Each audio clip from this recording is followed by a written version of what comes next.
Welcome to Majority Rules. This is Season 2, Episode 2. This is a podcast about Mizzou Athletics Majority, which is Olympic sports athletes. We will quickly go around and introduce ourselves, what we cover, and if we would like to say what we enjoyed about our Thanksgiving break, but keep it short. We have a time limit, guys. Let's start with Sophie. Hi everyone, my name is Sophie Silvers. I'm covering Mizzou's cross country and track, and it was really nice to see friends over break, and I really enjoyed it. And then Dylan.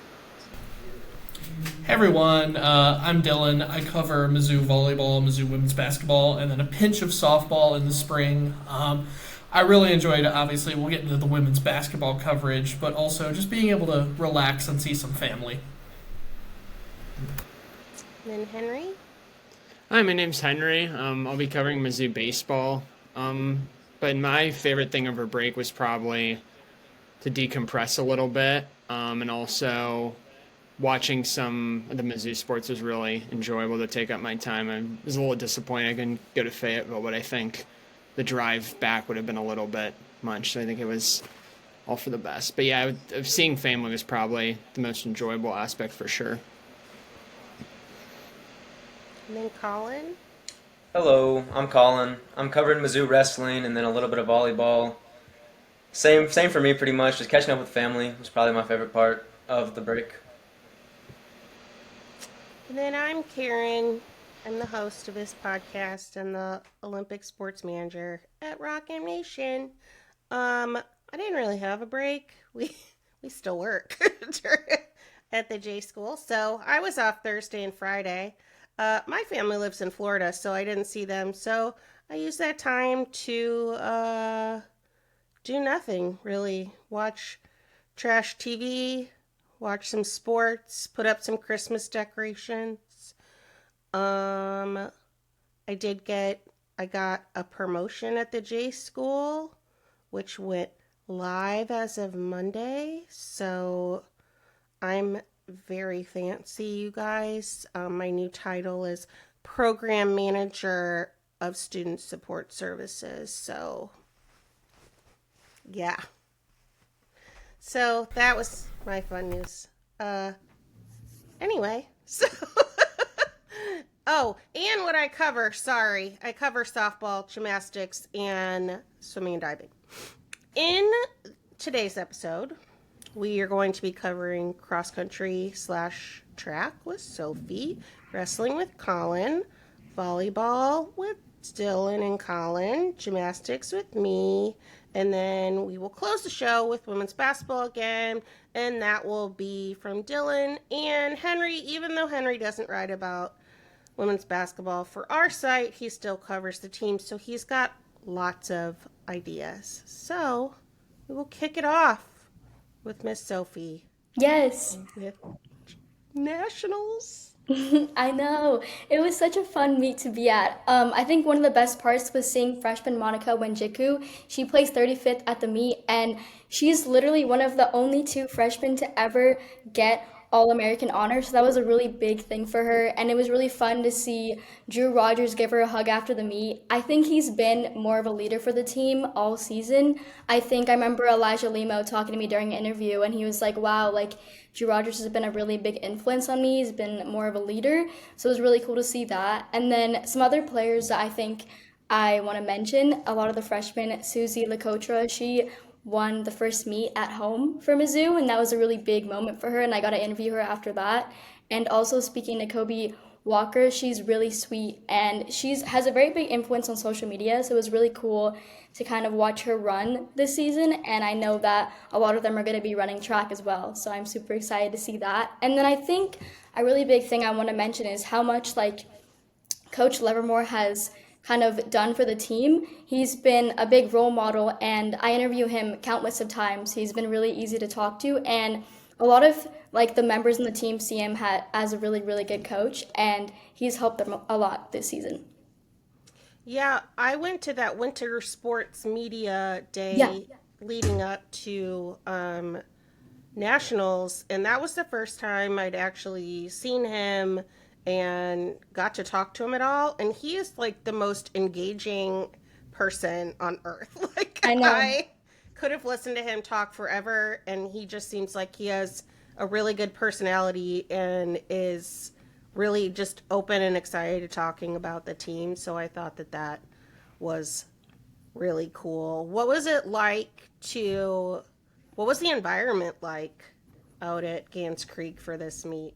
There were literally so many people there, and I think I remember after the meet going in to see everyone.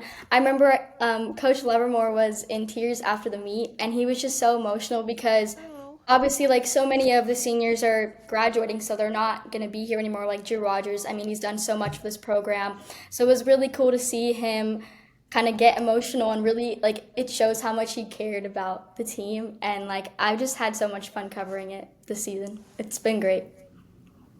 and then I guess next up will Hmm. be track, which we thought Yep, their schedule was already I released, know but their schedule. no, it wasn't. Yeah, it's not out yet. I know last year they competed at the Danville Opener, and Rahel Bromo, she did so good at that meet. But I'm actually speaking to Coach Harris tomorrow morning. He's the new jump coach from San Jose State, so he's from California, and he coached there for 4 seasons. So I'm interested to see like kind of his coaching methods and kind of see like what he wants to do for the team, especially for the jumps, how he plans to like progress the team forward. And I might even ask them like what they're thinking for their schedule if they know any meets like coming up, possibly in January or even the meet this weekend. But we have a lot of new members. We have a lot of transfers. There's Tegan Anderson, Thomas Gonzalez, Nora Hark, Phelan Mining, Raymond. He actually competed for cross country this season, so it was really cool to see him. So I know he's going to do distance running. And then there's McKenna Lay. She's a javelin thrower. And then Bailey Vandabrook. She's a multi-competitor, so she'll do like all kinds of events. And then Brianna Utek, I know she also does sprints, jumps, throws, and hurdles. So I'm excited to see them, and then as well as our returners too. So that'll be good. It's kind of, I feel like through Abigail's coverage last year, we got to know so many of the team members really well, and then like they've all Hmm. graduated or like I moved know. on. Like Jonathan Sarams went and Yeah, got his massive bag at Texas Tech, yeah. In and March, it's insane. yeah, and Effany Andre finally graduated. Like she's been Yeah, around for it's like 6 years. yeah. So many of the So it is seniors kind on of crazy both that teams. it'll be different. And there's a new jumps coach. So Hmm. yeah, And he I'm seems really really nice. looking So forward to that. yeah, I'm really excited too. And so, what is next for you, coverage wise? I think once I get those interviews from the coach tomorrow, I might make like a preview of the new players as well as returners and like what they did for the team last year, and also like just what's to come, possible like meet. I might ask him like if they know when their next meet's gonna be, if they know if the schedule will be released. I'll make sure I ask him that tomorrow. Awesome. Thank you so much, Sophie. Mhm. You did a great job covering cross country, and it just was really fun to learn about the team. Thank you. Let's move on to wrestling with Colin. What's happened since the last time we spoke? Yeah, last episode we were approaching the Tiger Style invite, and that was kind of like the first big test for the team. You know, they got through their Missouri duels with three Division II NAI opponents, and they did end up taking the Tiger Style invite, fourth straight year. That was good to see. Four individual titles. They outscored the second place team by more than 20 points, which is really good to see. And then after that, it was even harder test at the national duels. That was There were 16 teams there. Every one but one of them was ranked in the top 30. So Whoa. pretty much the best of the best. And Mizzou, they started somewhat slow going against Iowa, getting blown out, but they finished the meet 2-3, which may not sound great, but every team they played was obviously highly ranked. They upset Michigan, who was number 11 at the time. Then they beat Little Rock 2 to go with their 2 wins, and they almost beat Minnesota. It was 15-14 finish in round 4. and then they ended up losing to Illinois in their final round, but still took 8th place, won $20,000 in a cash prize for that tournament, so that was cool. And then most recently, this past weekend, they faced Illinois in a one-on-one duel, so they had a bit of a revenge match on their hands because they lost to them in that final round of the national duels, and they didn't end up taking it, but it went a lot better. It was 21-16 in the final, and it came down to the heavyweight bout with Jarrett Stoner, and he couldn't quite pull it out. But it was good to see them at least clearly improve from the national duels to the solo events at the Hearn Center. Have you gotten to talk to Brian Smith yet? I've gotten to talk to him a lot more since the last time we went through this. But and what I found about him is, for how much pedigree he has in the program and just in college wrestling as a whole, he's a lot more laid back than I thought he'd be. Like, no ego on him whatsoever. It's like you're just talking to a wrestling fan, it feels like sometimes. He's very open, and I really like that about him. But just from what he said about the team, it feels like he kind of knew that this team, since it's so young, it would take some time to grow throughout the season. But he's liked what he's seen up to this point. They have all 10 starting wrestlers ranked at their positions, and that's including 2 injured wrestlers right now in Cam Steed and Max Mayfield. So once they get them back, it should be only better for the growth of the team going forward. Yeah, at that Winter Sports Media Day, we got to talk to Aiden Sinclair? Yeah. I ask if it's Aiden because the way it's spelled. It's like A.E. Odin. Yeah, that's what it looks like. Yeah, like it throws me off. Mm-hmm. So then I'm like, how do you say this? And he's fun to talk to. He's a character. Just talking about how, like, he wants to wrestle a tougher schedule because that he knows it's going to help him out in the long run. He doesn't want any easy matches and stuff like that. And I just thought that was really cool. And he, maybe he's the next Keegan O'Toole or Jaden Cox or like one of these. I don't want to put too much pressure on him. Yeah, I know what you mean, but he's Mizzou's best pound for pound wrestler right now. He's number 2 at the 184 pound weight class. And I should have mentioned this when I started, but he did upset the number 1 wrestler at 184 at the national duels, Minnesota's Max McAnally. He took him down. So, and Sinclair only has 1 loss in the season, and that was at the national duels before that.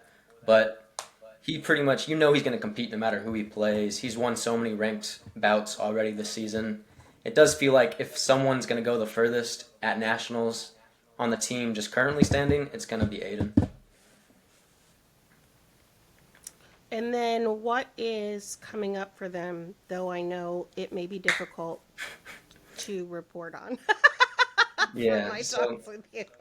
So this Friday, it's called the Hustle in the Heartland Invite, and that's in St. Charles, Missouri. So Missouri's going down to that, and it'll be Long Island University, Brown University, and Nebraska.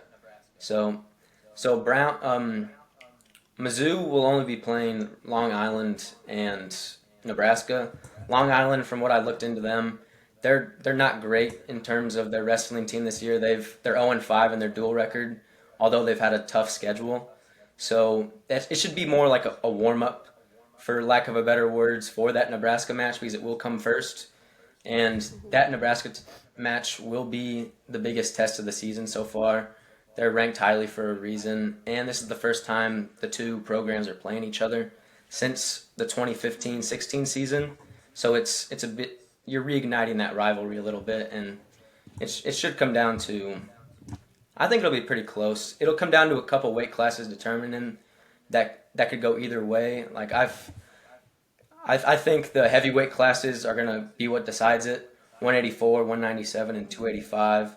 Because that is where Mizzou is the strongest. We saw against Illinois at 184 and 197, Aiden and Evan Bates both won their bouts to give Mizzou a chance. And I think it's going to have to be something similar to have a chance against Nebraska. While you still have to get some wins in the lighter weights, it will end up coming down to those heavyweights doing what they've been doing and locking up big point wins for them. How are the overall team rankings? What's Mizzou? Mizzou is at number 11. They've been at that for the past 2 weeks, I believe. Even though they lost to Illinois, they just didn't move because Illinois was ranked number 10.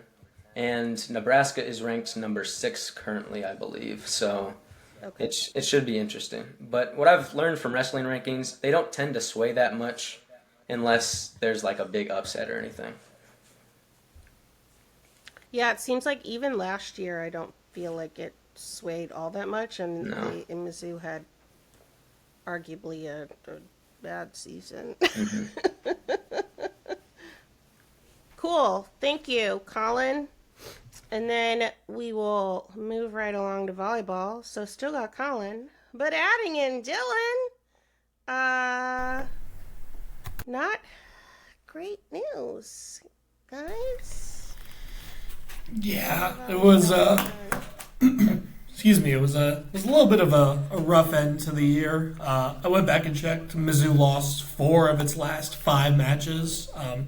They lost against a Kentucky team, which is a number 1 seed in the NCAA. Nothing to be ashamed about there, but we talked about it last time. They lost to Vanderbilt. They bounced back with a win against Mississippi State, but then they also lost to Alabama and then to Ole Miss in their first game of the SEC tournament, which really felt like the final nail in the coffin. It drew them out of the top 50 in the RPI. And if you're not in the top 50, you're not making the NCAA tournament. The lowest team who received an at-large bid was 49. Entering Selection Sunday, most people had the Tigers right around the bubble. Excuse me. Usually on the outside looking in, both the volleyball bracketologists and ESPN had them in their Not if first 4 you're outs. Jeffrey. My good was- friend Jeffrey Calhoun, he was an optimist going in, and I love that for him. But unfortunately, the metrics just weren't in their favor. That Alabama loss, especially, I think really hurt them. And so as a result, when the actual selection committee rolled around, they weren't even in the first 4 out. They were in that next crop of teams. The SEC didn't really get a great draw, anyways.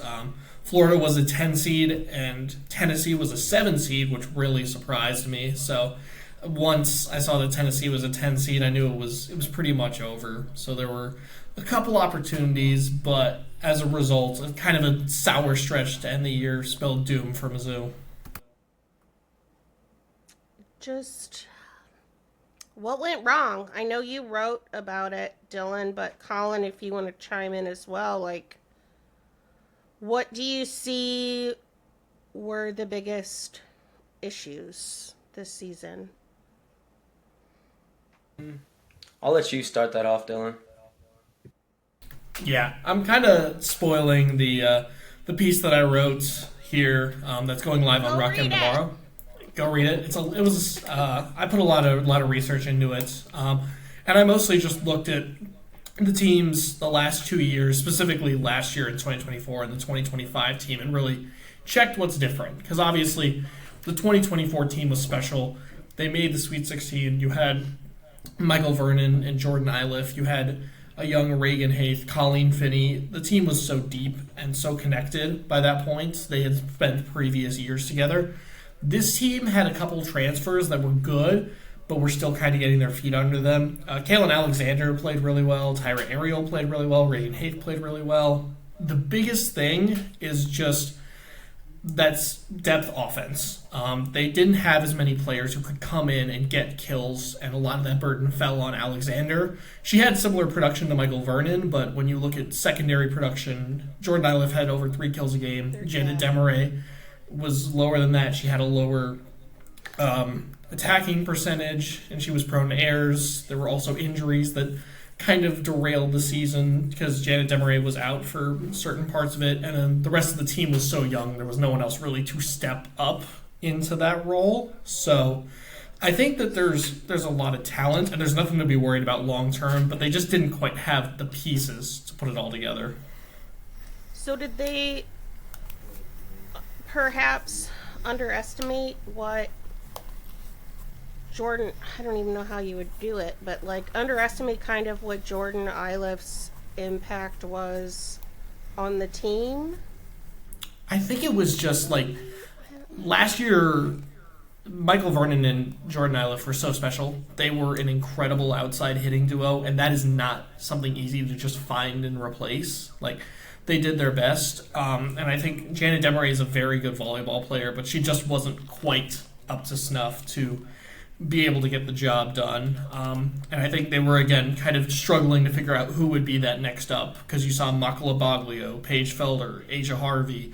Again, all very talented volleyball players, but they never quite stuck and could separate themselves. And so I think it's not only that there wasn't quite as much talent there, but as a result, they were constantly going back to Kaylin Alexander, which made the offense predictable, which made Kaylin Alexander less effective. So it kind of just snowballed itself out of control. And plus, you hit your skid during the last part of the season, which is the worst part of the season for the committee to hit you with. So if they had been able to find their footing find their footing late instead of early, I think they might be in the tournament. But we can talk about it in a little bit. I have no long-term concerns about this. This is just a down developmental year for this team, I would say. Well, and the athletic department clearly has no concerns either, since they did announce an extension for Dawn that came with a nice little, I think Dylan figured out the math, small little $45,000 raise. Yeah, it's a long way to explain it. I don't understand college money, people. It's again, I think it's less about the money and more just the confidence they have in her. Because in addition, like, just a little peek behind it, it's the way the salary works that it goes up every single year, so she'd be making more and more money as her contract goes along. And so it's an extension from originally being signed to 2027 to 2029. So that's 4 more years, at least, of Sullivan volleyball. So there's still a lot of confidence in her and her program, and for good reason. Obviously, they're losing a lot of starters. They're losing Maya Sands. They're losing Kaylin Alexander. They're losing Janet Demeray. They're losing Haith and Ariel in the middles. It's a huge loss to the team, but I think that Sullivan knows what she's looking for in the portal, and I think especially getting a middle and an outside hitter will be big. Makala Baglio's seen a lot of service on the right side. Zoe Matias-Lopez is incredible. She has that potential to step into that Maya Sands role and be the libero of the future for this team. Marina Crowdover is going to be back to be kind of that revolving force in the middle. If not, you have Nina Mandovich and Sierra Dudley, who are hungry for some minutes. So I think there's a lot of good talents on this team, and I think the expectation moving forward is making the tournaments, and I think a down year like this is going to teach Sullivan a lot about what it takes to build and continue this program year after year. So, also, I will argue a down year in which they finished with a winning record is a hell of a lot better than the down years under Joshua Taylor. It's miles and miles better. The fact that we're even talking about a down year and you just missed the NCAA tournament, like the upward trajectory of this team is great. It obviously stings, but there are bright things on the horizon for Mizzou volleyball between now and at least 2029, and that extension expires. Hopefully longer. So. Yeah. Colin, do you have anything to add about volleyball? Dylan's hit on pretty much everything. But my takeaways are, as he said, kind of just reiterating, a lot of people leaving. I think the freshmen that he mentioned come in, have an opportunity to step up. But as we've seen Sullivan do in this past year and the year before that, she is a good recruiter in the portal. And I think players that see, all of these seniors are leaving, they can see that as even more of an opportunity to get minutes right away under Sullivan. Sullivan's not picky with her minutes. She will give everyone a chance to get their shine and earn their spot in the rotation. So I don't think this is as much of a setback as it may feel right now. I agree with that. And then good thing we are recording today, since some news came out on the coaching front. We don't know where they're going, but it appears that both Colin Irons and Jenna Gabriel are moving on. Matthew actually came by to see me, and we were talking about it, and we can't see that really either of them were like, neither one of us could foresee a situation in which they would have been, fired or anything like that. Like, it wasn't like some crazy situation where everybody was so terrible or something like that. We think it's likely that they're moving on to different positions. While, like, I believe this was Jenna Gabriel's first year as an assistant, because she did something else more behind the scenes, I think, before this year. So I doubt she's moving on to like a head coaching role or something, but like maybe she'll go take an assistant job at a different school or something like that. And then Matthew said he thought he could see someone like Colin, since he had such success with men's volleyball, him showing up as like a head coach of a men's team. But we wish them well. Does anybody have any thoughts on them leaving? I was shocked. I was definitely surprised because, again, they have both been a huge part of Sullivan's staff, not only at Missouri, but at UNLV, and they were absolutely huge parts, but it definitely feels like a case of both of them looking to move on and to get better jobs for themselves, whether it's higher pay or higher titles. I think that both of them have definitely earned it. And like you said, it's not a case of them being fired. It's just a case of wanting to move on and try something new. And so I have full faith that whoever Sullivan's going to bring in, we'll see what happens, but I would assume you're probably just going to replace 2 assistant coaches with 2 more assistant coaches, but see where they hire them from, see what she's sort of looking for in her programs, whether it's internal promotions or external. I have no doubts at all. And again, you still have Dawn, you still have Wendell. The core of this team is still the same. And of course, we are wishing the best for Colin and Jenna. I don't know who's going to write their LFG newsletter now that Colin's gone. Someone else is going to have to do it. Which I know LFG stands for Love, Family, Grit. But every time it came into my inbox, that is not what I thought LFG stood for. He knew what he was doing. He's a smart man. Right. I was like, oh, I got that.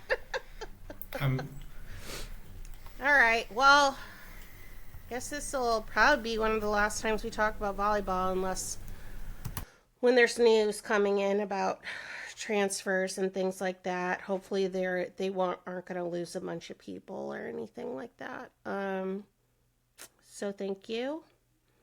Now we will move on to my favorite sport. I was going to also talk about swimming, but I didn't have time to look back at what I gathered from the swim meet, other than it was cool. They did great. Coach Grievers is awesome.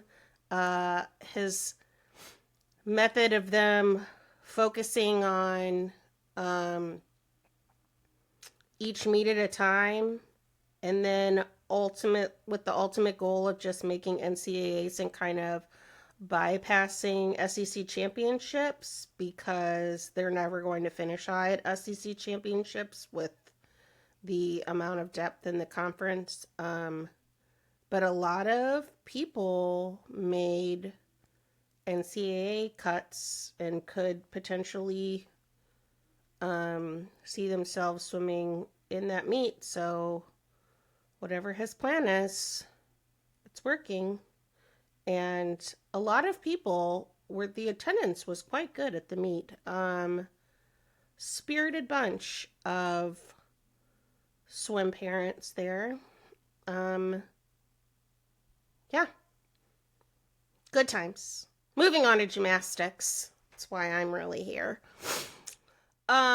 So before the booster inter squad, as I've mentioned several times already, I went to that winter sports media day and got to talk with Shannon Welker and Kaya Tanskinen and Grace Ann Davis. It was kind of nice because I was the only gymnastics specific person there, so I got to ask so many questions. It was like just me and them talking. With Callum McAnder from the Tribune chiming in every once in a while, but for the most part, I got to just ask whatever I wanted to, which was great. But Callum did ask Shannon about the move to Mizzou Arena and how long it's been in the works. And he actually said it's something that they've been working on for like 10 years now, which I thought was kind of crazy. But because of how well they've been doing the last couple years, including obviously last year's like amazing season, Laird Veach just wanted to show the investment in the program and move them over to a venue that is very similar to what the other SEC teams are competing in. Because while Hearns is nice enough, they're going, when they go to Oklahoma, they're going in to where the same arena where Oklahoma plays basketball. Same as at Florida, they're going to Exact Tech Arena. And all of those, like LSU is at what Pete Maravich or whatever it's called. I don't know. The fancy places. So they're looking to step up by having the experiences now at Mizzou Arena. And it sounds like really with the goal of, if things go well, this year the team does well competing there. They feel comfortable in that environment. I do think that the move also lines up for them to possibly be in line to host regionals at Mizzou Arena. Which would be excellent for revenue and just be a really cool environment. And not something that Mizzou sports gets to do a lot. Like we just got the cross country national championships. Like it would be really cool for Mizzou Gymnastics to be able to host a postseason type of event over at Mizzou Arena. So that would be awesome. And then a couple days later, they had a booster inter squad on November 22nd. I was there. They even had a scorer, which was nice. Though I could only see the scores on Vault. I have no idea what the scores were on any of the other events. Whoops. A couple things to run through. Saw a lot more 10.0 start value vaults, which was great, including Hannah Horton, who looked unreal. Olivia Kelly, Dakota Essenprice, Elise Tisler, and then Ayla Acevedo, who's a sophomore, threw in like a bonus 10.0 start value vault at the end that none of us knew was coming because she's never competed it before. So that was pretty cool. And they looked really good. And that's not even everybody who can do them. Like Kaya still was out after her finger injury. And a couple more people just did 995 start value vaults instead of 10.0 ones this time. But we'll be seeing them soon enough. Bars looked awesome per usual. They have so much depth. I might have mentioned it the last time, but the Tigers are really good about doing unique single bar release moves. So instead of moving from the high bar to the low bar, vice versa, like they're doing releases on like just the high bar. And I think the thing that I like the best about that is that there's also a lot of freshmen that have very unique high bar release moves, including Haley Westerland, Maya Terry, and Kamara Eccles, even though Kamara did sit out this meet, but she does have a unreal release move on bars. They had lots of aggressive handstands. So, like, holding them longer than possible, or maybe going over them a little bit. Like, Hannah ran into some problems where she ended up having to swing around again because she held on for a bit too long.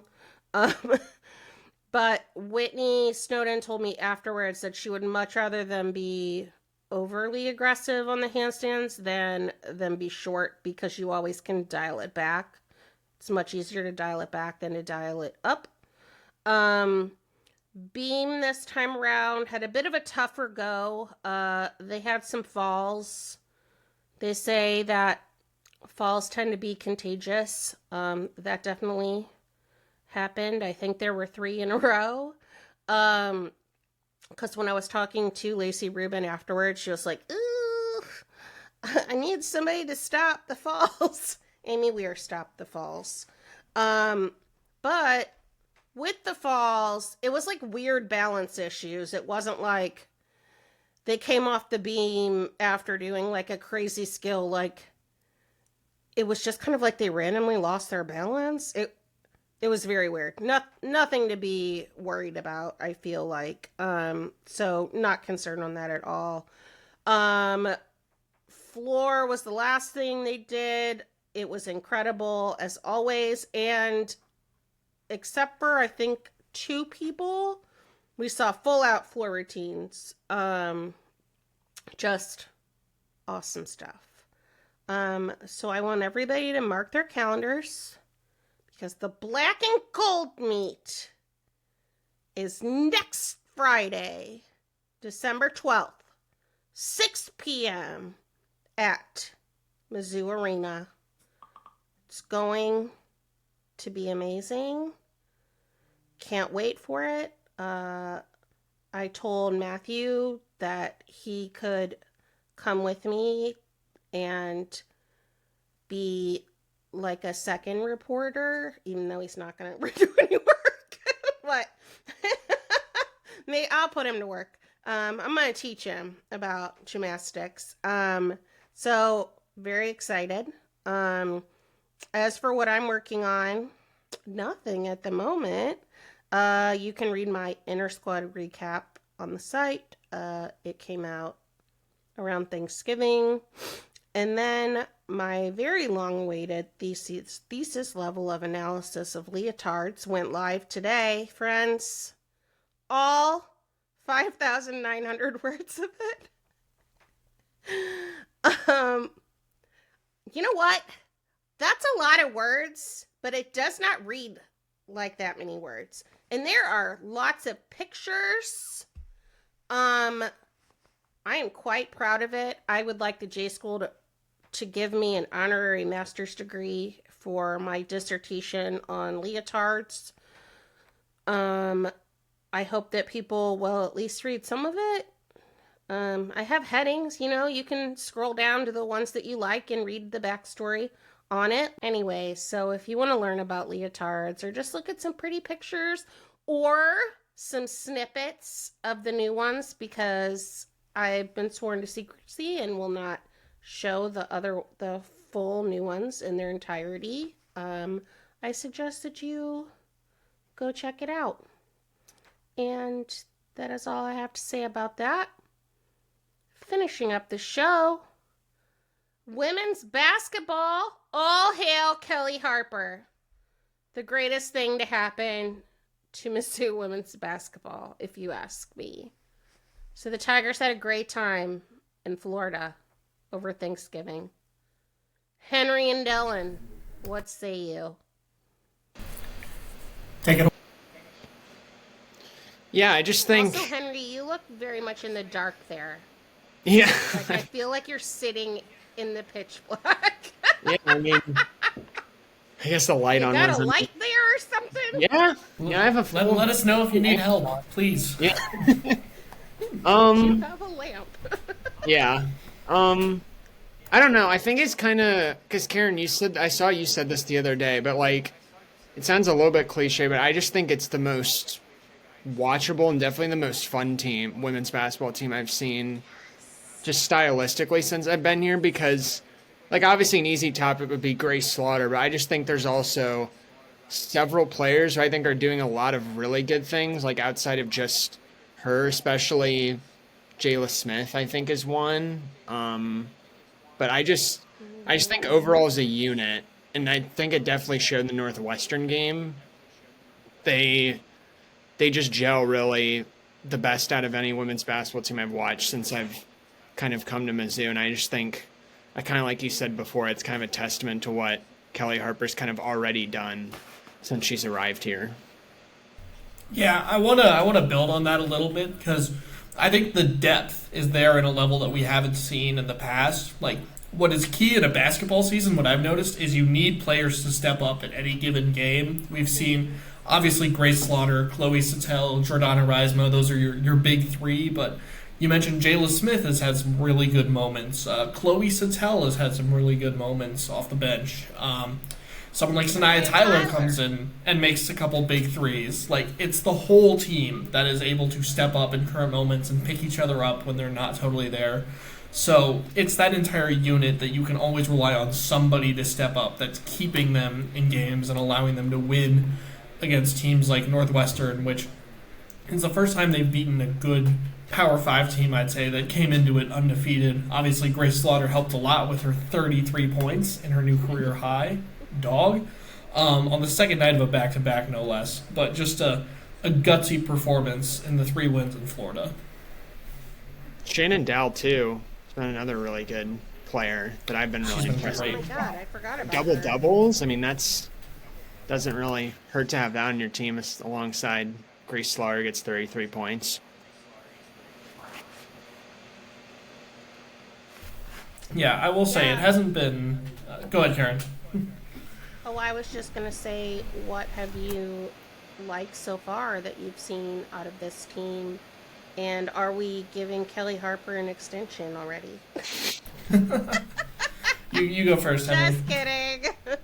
I just since Troy, I think the defensive, I just think the improvements defensively have been very much evident. I just think what they've allowed, especially in one category, like what they haven't allowed opponents to shoot from deep, I think has just been a really key aspect since Troy. I mean, when they gave up a fair amount of points. So yeah, I think definitely an extension is on the horizon in the very near future. And Yeah, a 100%. statue. Yeah. The defensive communication has been huge because that's a huge part of it, is just knowing where you are positionally, knowing where everyone else is. There's a lot less of those easy buckets, less of those wide open shots. It also helps that a lot of those teams don't play as quick or as fast as Troy, but you could tell even through the screen that the communication was a lot better and that they were able to use some of their physical tools and just their quickness to their advantage. So the defense, like you said, has been a lot better, and that's really been the case because they are 6-0 in games, or 7-0, excuse me, in games where they've allowed less than 80 points and 0-2 in games where they've allowed over 80 points. So that's a good middle threshold right there. Yeah. I feel like a lot of it also is just that, like, I know people irrationally freaked out after the exhibition game, and I kept trying to tell people, like, these people don't know each other. Like, they are playing like a team that has not played together, and I feel like every game they're starting to look better and better, gel together better and better, and you can tell that, like, I know at least the first couple games I was like, what does Chloe Sotel bring to this team? Like, she can't shoot. Well, she can shoot now, and she has come alive, and I love that there are so many different people on this team that we're seeing really good things out of, that perhaps, like, I think that Jayla Smith was pretty underrated at her prior stop, and she's really stepping up and showing out a lot so far this season. I've been really impressed with her. Yeah. I think, well, another thing, against Northwestern, I just think if they can continue like being that composed in close games, like late, which is something I just think that they've go back to last season, like I just think that's something they've definitely lacked before, especially when they kind of lack the ability maybe to hold leads down the stretches of games, and like because Dylan and I both watched last year, there'd just be a certain point in the second half of a game where you could just feel it kind of turn every single time. I just think that's kind of like the Northwestern game. I was like, they'd have a quarter every single game. yeah, where it'd be they just one quarter where not score. yeah. So, and then you could just pick out that one quarter where things went wrong. But yeah, definitely against Northwestern, that was definitely an example where I was definitely saw that trend is probably might flip on its head a little bit, at least a little bit this year for sure. I think the thing I liked most about the Northwestern game was the lack of turnovers. Mm-hmm. They were not turnover crazy that game, and it just made me feel really good about the progression of the team, because that's like a good power 4 team, and they were able to largely hold on to the ball, which was great to see. Yeah, that's a good point. You have on here written about any concerns you might see from the team. That would probably be the biggest one, is the turnovers. It was a problem last year. It's been a big issue this year, especially you look back at the Troy game. Just easy turnovers lead to easy points. Like you said, they're starting to minimize that. Obviously, Sanaya Tyler's still getting healthy. Avery Karonke's out. Lisa Thompson has kind of been up and down. She's been out of the starting lineup in place for Chloe Sattel. So your lack of ball handlers, I think, has kind of been a struggle for Mizzou, as Shannon Dow and Grace Slaughter have had to handle the ball more than they initially thought they were.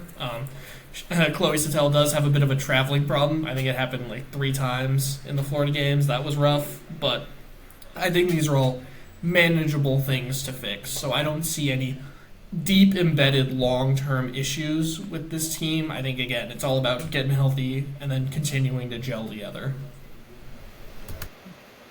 So I'm going to steal from our football coverage. Who do you think is your MV3 so far? So you get 3 people. Obviously, Grace is one of them. Yeah. Actually, really, 2 of them should be pretty easy to pick. So, aside from Grace, Dylan, do you wanna? obviously, who are your other Sure. 2-headed monsters? So I'll go Grace, obviously. I can't leave Shannon off this one. Again, consistent double-double machine, has continuously found ways to score, and she's found her 3-ball game, especially against Troy. So this is a player that is very clearly cementing herself alongside Grace Slaughter. Kelly Harper talked a lot about Jordana Reisma as that 3rd player, and I think she's really good, and she plays a very important role on this team. But I'm going to go with Chloe Sattel, because you and I have talked about this. She was really rough. She did not look good the first couple games of the year, and then Kelly Harper came to the stand and talked about how smart of a player she was, how cerebral, and just because she isn't making shots doesn't mean she's not an asset to the team. And then she proved it in those games. Like, obviously she can shoot beyond the 3, but she can get inside the arc. She can make the smart passes. She's going to take care of the ball most of the time. That is an extremely important player, and she's been rewarded with it. She's been put in the starting lineup, and they've had a lot of success. I think they're either 2-0 or 3-0 with Chloe Sattel in the starting lineup, and the team has just looked smoother and better. So that is someone who I think deserves a lot more recognition for what she's been able to do, even if it's not scoring 20 points a night. You're getting a consistent 9 to 15, and it's going to be efficient. It's going to be no more than 6 shots. So that is someone who I think has been an underrated piece, especially in this hot streak they've had. Yeah. Henry, what about you? Yeah, I think I would agree with all 3 of those. I just think, I'll just kind of go into Chloe specifically. I just think even if she's not scoring a lot of points, I think she really helps open up lanes for Slaughter and Dow a lot. And then I guess I'll give a honorary mention to Kelly Harper, especially with getting a 400th career win as well against the rival J school. I thought that was pretty cool to see. But yeah, I definitely think School, that. best school. Yeah.